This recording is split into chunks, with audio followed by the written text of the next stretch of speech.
prosecutors have not given any clues if they're pursuing Giuliani alone or whether he is just a conduit to a bigger fish. For a deeper look into this investigation, I'm going to be joined by former federal prosecutor and NBC legal analyst Glenn Kirshner. Glenn, great to see you once again. Thanks for joining us on this. I guess my first question to you is, what stage of the investigation are we in when one's house is raided and they're scouring the home for any electronic information? So we are probably closer to an indictment than one might think, because this investigation has been up and running for some time. And there was a lot of controversy because Southern District of New York federal prosecutors wanted to get these search warrants months ago. And the reporting is that Bill Barr's Department of Justice refused to give approval. Some might say blocked these search warrants. But what we know is this investigation has been up and running regardless of the timing of the execution of these search warrants. So now this is a very overt step, and it's a very serious step. You know, we federal prosecutors and FBI agents obtain search warrants every day of the week. However, when we're seeking to search an attorney's office or an attorney's home, you know, the scrutiny that kind of an application for a search warrant gets is heightened, significantly heightened. So this ultimately would have been vetted at the highest chains of the Department of Justice. So, you know, this is serious business when the Department of Justice has made the determination that there was enough incriminating evidence to be found in Rudy Giuliani's home, in his office, and in his electronic devices, that they went to a federal court judge, and a federal court judge agreed there was enough evidence. So Rudy Giuliani saying this is an illegal search warrant, well, a federal court judge would beg to differ. All right, so some of this, it seems, because the reporting that we're getting from WNBC, Jonathan Deans, to be specific, has to do with Marie Yovanovitch, the firing of, in fact, Marie Yovanovitch, then ambassador to Ukraine. Let's listen to some of her testimony from the 2020 impeachment trial, the first impeachment trial, and then we'll talk. I do not understand Mr. Giuliani's motives for attacking me, nor can I offer an opinion on whether he believed the allegations he spread about me. Clearly, no one at the State Department did. What I can say is that Mr. Giuliani should have known those claims were suspect, coming, as they reportedly did, from individuals with questionable motives and with reason to believe that their political and financial ambitions would be stymied by our anti-corruption policy in Ukraine. All right, so Glenn, so it seems as if in this testimony she's talking about Lutsenko. He's the top prosecutor in Ukraine who actually wanted Yovanovitch out. Everybody knew that he wanted Yovanovitch out. We know this also from the impeachment trial and from text messages that surfaced during that impeachment trial. Plus, Giuliani's search warrants had Lutsenko's name on them. What does this mean?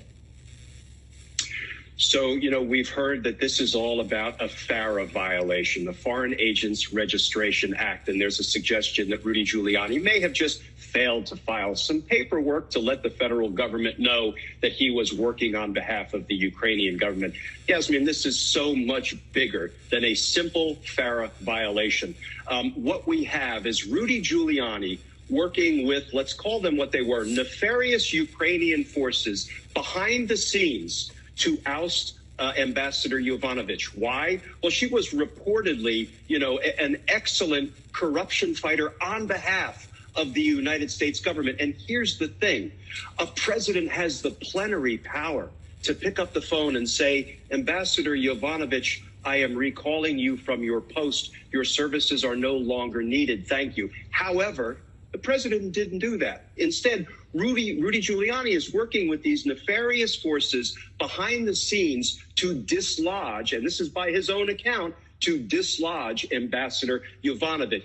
That makes it seem like it is far less part of a U.S. government policy and far more of a Rudy Giuliani dalliance. So I predict at the end of the day, when and if indictments are handed down, FARA violations are going to look like jaywalking offenses, given what Rudy Giuliani may be facing. Hey, Glenn, Michael Cohen was on with my colleague Ali Velshi earlier this morning reacting to some of this Rudy Giuliani news. Let's take a listen to him. I don't really see Donald coming out there and fighting for Rudy, fighting for this supposed illegal raid. Ultimately, what he's going to do is distance himself from Rudy, because, again, that's what Donald does. He'll distance, and then he'll start to denigrate. Do I think Rudy will flip on him? Look, Rudy's looked like he's lost his mind several times. I don't think he's gone that far that he's going to stay loyal to somebody who is going to throw him under the bus. I mean, Michael knows what happens here with Trump when you're friends with him and then you turn against him. But nonetheless, is Giuliani the big fish here, or could Trump easily be the big fish and Giuliani could turn on him?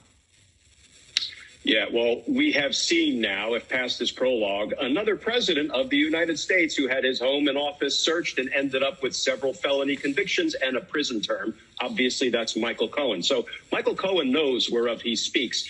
Rudy Giuliani is not the big fish here. I mean, Rudy Giuliani was intimately involved with folks like Bill Barr and Mike Pompeo, Don Jr. and others, and most importantly, Donald Trump. So if I were, advising Rudy Giuliani, which is not somewhere I would ever find myself, I would start hunkering down and saying, okay, what kind of information can you bring to the table? Because the federal prosecutors will come knocking, looking for debriefing sessions. And then Rudy Giuliani is going to have to decide, does he save himself or does he stay loyal to Donald Trump?